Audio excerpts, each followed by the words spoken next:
Oi pessoal, sou Ricardo Lenz, esse é o Papo do Dentista, episódio número 1. E nessa primeira entrevista não poderia ser ninguém menos do que o meu sócio, Cláudio Gonçalves, o cara que realmente fez tudo isso acontecer quando eu ainda como dentista e como empreendedor nas minhas clínicas fui procurar alguém para me auxiliar nos meus negócios de odontologia e esse cara parou na minha frente e perguntou para mim: qual é o seu negócio de odontologia? Essa frase ficou tanto na minha cabeça e naquele dia eu percebi que as perguntas eram mais importantes do que as respostas. Então, Cláudio Gonçalves, que é junto comigo coautor do livro Qual é o seu negócio de odontologia, está desde 2005 aqui à frente do Altera, fazendo o que ele sabe de fazer de melhor, que é auxiliar os profissionais a terem uma visão de mercado e, a partir dessa visão, um posicionamento estratégico. O Cláudio é administrador, publicitário e diretor de comunicação aqui do Altera, e ele vai mostrar para a gente como que ele enxerga a odontologia como negócio e qual a sua visão para que os profissionais possam desenvolver. Curtam Cláudio Gonçalves. Cláudio, obrigado por você estar aqui. Esse programa também é seu, também é do Altera. E a gente quer saber, como é que está o mercado hoje para a odontologia? É um bom negócio? Sem dúvida nenhuma, o negócio de odontologia é muito bom. É uma área que, se você considerar no comparativo com várias outras áreas, ela tem uma margem muito boa. Às vezes o dentista inserido no negócio dele não tem essa visão, mas se ele, por exemplo, fosse dono de uma franquia de produtos, ele iria notar isso. Se ele tivesse lá uma loja, né, um exemplo qualquer de loja de perfumes e tal, ele ia falar: poxa, eu ganho pouco aqui em relação ao que eu ganho em odontologia. Então já é um bom negócio pela margem que ele apresenta. Também é bom negócio pela mudança de comportamento do mercado, né? Hoje nós temos no mercado brasileiro várias indicações de um interesse muito maior na compra da saúde, na compra da estética, que também é saúde, e esses indicativos estão aí para todo mundo ver. Por exemplo, tem números de 2, 3 anos atrás que eu estava observando, o quanto aumentou, por exemplo, o interesse de investimento em vestuário, foi 3%, e o investimento em saúde 25% no mesmo período. Então você vê que é um mercado que tem margem grande e tem o interesse das pessoas aumentando, né? Só por isso ele já vale a pena. A maior dificuldade dele está no sentido de que os profissionais, eles acabam não entendendo o seu negócio como negócio e não tem uma estratégia para isso, né? O grande exemplo é que você tem muitos profissionais, talvez mal distribuídos no Brasil, né? Todos aí na região litorânea ou em cidades com IDH alto, procurando todos tirar os frutos da mesma árvore. E aí você tem uma competição muito acirrada e não tem um pensamento como empresário para enfrentar essa competição. E às vezes é aí que a coisa pode complicar. Mas o mercado por si só é muito bom. Nesse pensamento como empresário, você que que não é da área de saúde, né, não tem formação técnica, não desenvolveu sua competência na área técnica, mas lida com médicos e dentistas já há pelo menos 15 anos aí no mercado. O que você enxerga na característica desse profissional que, na verdade, vem da formação dele, mas que isso atrapalha ele na hora de empreender? Realmente é interessante isso que você falou. É da característica, inclusive da própria formação. O profissional busca um foco no produto, né? Na especialidade dele. É onde ele procura se dedicar mais. Então, são profissionais que estudam e muito, são profissionais que se preocupam em ter bons materiais, bons insumos para executar, né, da melhor maneira possível, só que a experiência de compra que o paciente dele ou o cliente dele tem não é baseado só nesses 2 itens, né? E essa realidade é uma realidade que incomoda esses profissionais porque eles não gostam de pensar no todo do seu negócio, na experiência como um todo. Se ele tem um negócio, na verdade esse negócio tem necessidades de comunicação, de marketing, de gestão de pessoas, de finanças, e são intrínsecas, não tem como fugir dessas necessidades.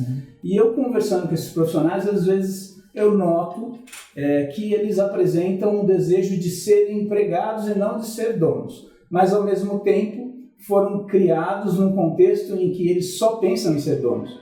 Então cria aí uma certa dúvida sobre como agir, porque sendo dono você tem que assumir várias responsabilidades e conhecimentos para a gestão daquele negócio. Às vezes eu acho que eles se escondem um pouco disso e tem uma dificuldade natural que é a falta de informação. E foi até aí que o nosso negócio começou, né? No sentido de dar essa informação para eles. E nesses anos de Altera a gente tem visto vários profissionais que estão ficando cada vez mais preparados mesmo para a gestão do negócio. Mas ainda assim tem muita gente que precisa abrir os olhos para tratar o seu negócio como negócio, essa experiência que ele oferece para o cliente dele, principalmente quando ele não está participando, porque quando ele está na entrega, a gente tem certeza que a maior parte das vezes ele faz o papel dele de maneira magnífica, resolve. O problema é o todo, né? A compra, ela passa por várias etapas. Teve um telefonema antes, a pessoa foi recebida numa sala de espera e tudo isso faz parte da experiência que ele viveu. Se ele não cuidar disso como um todo, provavelmente ele vai ter dificuldade, principalmente no mercado tão competitivo. Esses profissionais que foram adquirindo esse gosto, né, pelo empreendedorismo e até um certo conhecimento, quais são os pontos que você acharia que são cruciais que eles conseguiram ticar, né, conseguiram resolver e que são fundamentais para ele ter conseguido, aqueles que têm mais êxito, conseguido organizar o seu negócio? Um dos itens que eu acho mais importantes é quando os profissionais se descolam dessa ideia de que pensar o negócio dele como negócio é negativo, né? Porque isso acontece demais com os profissionais da saúde. Eles se sentem um pouco em dívida, ou mal, ou, sei lá, mercantilistas, quando pensam no negócio como negócio. Você nota um estigma dessa questão, assim, se eu falar de negócio, eu falar de vender mais, eu falar de ser comercial, parece que tem uma briga interna em relação a isso. Esse conflito é claro. Eles têm um conflito, eles sofrem com isso. Se você usa a palavra cliente, para eles já não é claro se é cliente, porque era paciente, essa é a ideia. Se você fala para ele, olha, você tem que vender isto, eles não se sentem bem com esse verbo, vender. E muitas vezes vender é importante dentro do contexto, né? Porque um exemplo que a gente sabe... Até porque não acontece a entrega. Exatamente. Um exemplo claro, eles se preparam tão mal para o momento da venda que eles têm dificuldade de passar o preço de um serviço que vai ser executado com qualidade, com materiais que são caros, e ele tem dificuldade de falar o preço, a ponto de profissionais falarem o preço com o desconto, antes da pessoa pedir o desconto. Então, você vê a dificuldade que eles têm para isso. Eles não preparam o ambiente para poder fazer essa exposição, esse planejamento de uma maneira que eles agreguem valor. Então, um ponto, primeiro é acabar com esse estigma. Os que conseguiram acabar com o estigma rápido se enxergaram como empresários, não só como profissionais de odontologia, já é o primeiro ponto. O outro ponto é entender que se trabalha em equipe, que você precisa ter uma equipe, que você não vai fazer tudo sozinho e que por mais que você seja elogiado pelos seus clientes, seus pacientes, você tem que entender que existe limite para o seu crescimento baseado só na sua performance. E alguns eu noto que tem uma pequena dificuldade para essa coisa da equipe.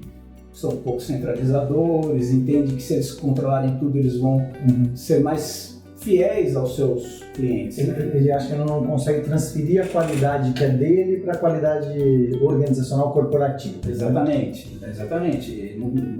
Não enxergam isso mesmo. Então esse é um segundo item que me parece importante, saber como trabalhar em equipe. E quando a gente fala de trabalhar em equipe, aparece um terceiro item, que é a dificuldade de ser líder. Porque a partir do momento que eles se colocarem como pessoas que têm uma equipe, provavelmente eles vão ter que liderar esse contexto, né? Eles vão ter que dar exemplos daquilo que eles estão falando, eles vão ter que ter uma equipe que seja suportada por eles, né? Ele vai ter que falar, olha, eu tenho tempo para ajudar vocês nas suas necessidades. Pode ser a menina da recepção, pode ser o manobrista, ele tem que se colocar à disposição como um líder. E na verdade é importante dizer que não necessariamente ele precisa gerir o negócio dele porque ele é dono. Não. Né? Às vezes ele não tem essa competência. Muitos profissionais falam pra gente, mas eu só quero ser dentista, né? Mas eu tenho uma clínica. E você acha que você indicaria a contratação de um gestor para isso? Ah, com certeza. É um caminho? Com certeza. Quer dizer, e isso é uma confusão também clássica, né? Você ter um gestor, a necessidade do negócio é premente para o gestor. Porém, esse papel não precisa ser seu. Você pode chamar alguém que cumpra essa qualificação. E não necessariamente você vai abandonar o seu papel como líder desse contexto com alguém fazendo a gestão, que muito desse trabalho de gestão é realmente muito específico, é cansativo, é trabalhoso, e para um profissional que vai dedicar um tempo de cadeira ainda, vai trabalhar ali, para ele chegar no final do dia para fazer gestão, provavelmente vai se atrapalhar, né? A gestão hoje, para algumas clínicas, a gente sabe que ela é em tempo real, né? Em tempo real você acompanha o que está acontecendo e conserta o que não está bom. Então a figura do gestor contratado hoje é a solução para muitos. Se eu fosse começar uma clínica hoje, estou com uma ideia, fosse começar agora uma clínica, qual é a sua orientação? O que eu deveria fazer? O colega que está lá, né, pensando, ou formando agora, ou juntando com alguns amigos, alguma turma, e está pensando, vamos montar uma clínica, um negócio, né? O que ele deveria fazer? Isso talvez seja aí o que acho que a gente pode deixar como um primeiro recado fundamental para todos. Se você vai montar um negócio hoje, você tem que partir de 2 pontos que são fundamentais. Primeiro, entender os seus pontos positivos como profissional, né? Não tentar fazer o que todo mundo está fazendo porque aquilo está dando dinheiro. Entenda o que você tem de positivo. Porque dentro do que você faz melhor é onde você vai conseguir uma performance excepcional. Segundo, avalie se esse mercado que você está procurando se inserir, o seu bairro, a sua cidade, né, o seu estado, ou o que você procurou como localização, tem público, tem comprador para isso que você faz com qualidade. Essa ligação entre os seus pontos fortes e o que são características-chave para funcionar naquele mercado é o começo de qualquer negócio que possa dar certo. Mas quando a gente fala sempre de ponto forte, é comum a gente chegar nas clínicas, né, e a gente brinca isso, tu altera a sua conversa com excelentes profissionais, porque nenhuma clínica que a gente vai, alguém fala que faz errado ou faz ruim. Além da qualidade técnica, o que mais é esse ponto forte? O que são esses pontos fortes? Então, isso também é muito interessante. Muitos dos nossos clientes não enxergavam isso, mas, na verdade, o seu ponto forte hoje pode estar muito mais no como você faz o seu serviço do que no que você está executando. A gente tem muitos profissionais com qualidade técnica excepcional, e o nosso comprador, né, o cliente final, aquele que entra no seu consultório para comprar o tratamento, ele não é capaz, às vezes, de verificar o quanto esse bom profissional é melhor que aquele bom profissional. Quer dizer, tecnicamente ele não tem essa capacidade de medir. E ele vai olhar o como ele foi recebido, como ele foi tratado, só que este como varia muito de cliente para cliente, né? Então, se eu for, por exemplo, tratar hoje um perfil de cliente que eu investiria, por exemplo, os idosos, que é a população que mais cresce no país, né? Você tem que ter pontos fortes na sua característica para você ser um bom profissional para tratar um idoso. Você precisa ter paciência, zelo, cuidado. Você precisa ter uma forma de tratar, de conversar. Sim. E você precisa preparar um negócio para receber essa pessoa, né? O exemplo que a gente dá sempre, um idoso, por exemplo, precisa de um sofá alto que não seja fofo, né? Porque senão ele senta ali e tem dificuldade de levantar. E é uma coisa básica. Adequar, né? Adequar. Então, esse é o ponto, quer dizer, o seu ponto forte tem que ser medido pelo público-alvo que você quer atender e entender que ponto forte não é só a parte técnica, ponto forte são outras características pessoais, né? Às vezes você tem uma capacidade... a sua capacidade de investimento. Também, a sua capacidade de investimento, a sua capacidade de liderança. A gente já encontrou nesses anos todos de Altera profissionais que eram, por exemplo, ótimos na produção. Então, o ponto forte dele estava em produzir. Talvez o resultado final não fosse o melhor tecnicamente, mas a capacidade de produzir é muito grande. E se ele vende isso, ele vai ser bem aceito. O que está errado é ele ser bem capaz na parte de produção e tentar vender uma ideia de execução à perfeição. Aí ele está criando uma promessa que ele não vai atender. Essa compreensão do que você faz bem e do que você faz mal é essencial para você começar um negócio, né? Qualquer estratégia tem que ser baseada nesses itens. Daqui para frente, o que vai acontecer na sua... acelerando o filme, né? Porque em consultoria, e você é um cara que me ensinou isso, a consultoria tem que fazer esse papel sempre de acelerar o filme, de entender a tendência e saber como é que a gente vai se comportar daqui 20 anos. Né? Olhar o que está acontecendo hoje já não é mais a tendência, já é o mercado. Por exemplo, o investimento em imagem, né, para passar um planejamento, os DSDs, né, tudo isso que cresce muito, já não é mais uma tendência, já é uma realidade. O que você enxerga como tendência mercadológica aqui?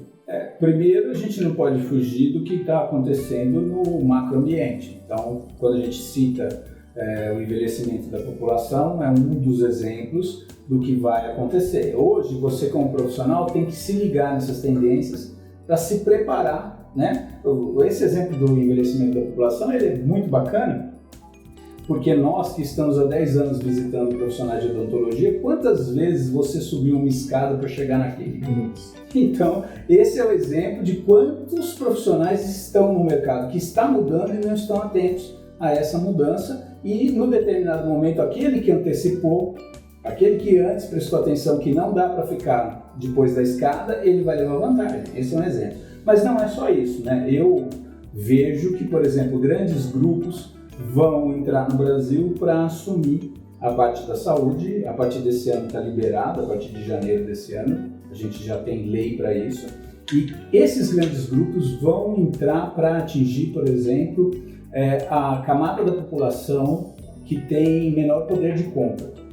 Então, se você é um profissional que... Na verdade, isso já é uma realidade, já está acontecendo. Só que vai ficar na mão de poucos. Né? Vai ficar bem menos. Como você olha o mercado, por exemplo, você vê bancos, está na mão de 5 grupos no mundo, né? Supermercados, está na mão de 5 grupos. Então, a saúde provavelmente vai para esse caminho. Então, eu vejo com bons olhos o profissional que se antecipe e não fique dentro desse contexto de competição. Procure fazer coisas diferentes, oferecer algo para outro perfil e se localizar também na ideia de que, por exemplo, esses grandes grupos vão chegar nos mercados maiores. Então, o cara que vai atender esse perfil de população numa cidade de 200 mil habitantes, de repente ele ainda não precisa ficar preocupado, mas o que está numa cidade de 600 mil é bom ele abrir o olho. Enfim, tem esse contexto. Eu vejo um futuro bom no sentido de que as pessoas estão cada vez mais interessadas em comprar saúde. Ligue a televisão, veja durante o dia quantos impactos você recebe em programas específicos, em propagandas específicas falando cuide da sua saúde, cuide da sua estética. Isso é a nosso favor, porque apareceu, veio de lá para cá, as pessoas vão nos procurar para oferecer. Agora, do outro lado, a gente sabe que vai haver uma competição mais profissional. Se você não se preparar desse outro lado, provavelmente você vai ficar fora do jogo. Gente, o Cláudio vai voltar com a gente em outras oportunidades do Papo de Dentista. A ideia é mostrar para vocês que Papo de Dentista, né, Cláudio, não é só resina, não é só implante, não é só tratamento. Papo de Dentista também é falar sobre negócio, falar sobre gestão, falar sobre empreendedorismo, e é isso que o Altera quer para cada um de vocês, que no mínimo vocês tenham uma condição maior de tomar as decisões baseado em conhecimento, baseado em em análises e saia do empirismo, da subjetividade para colocar o seu dinheiro. Obrigado, Cláudio. Você é o meu parceiro, é meu irmão aqui dentro do Altera, e a gente vai ter outras oportunidades de conversar. Um abraço.